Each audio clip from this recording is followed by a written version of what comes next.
آمن الرسول بما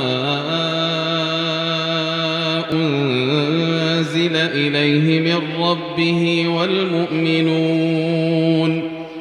كل آمن بالله وملائكته وكتبه ورسله لا نفرق بين أحد من رسله وقالوا سمعنا وأطعنا غفرانك ربنا وإليك المصير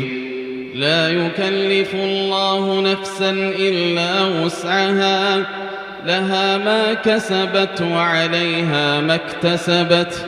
ربنا لا تؤاخذنا إن نسينا ربنا لا تؤاخذنا إن نسينا أو أخطأنا ربنا ولا تحمل علينا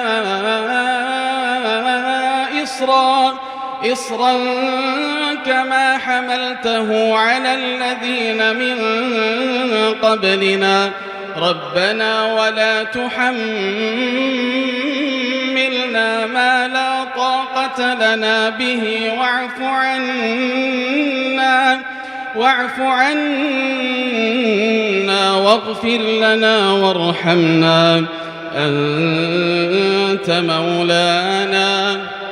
أنت مولانا فانصرنا على القوم الكافرين.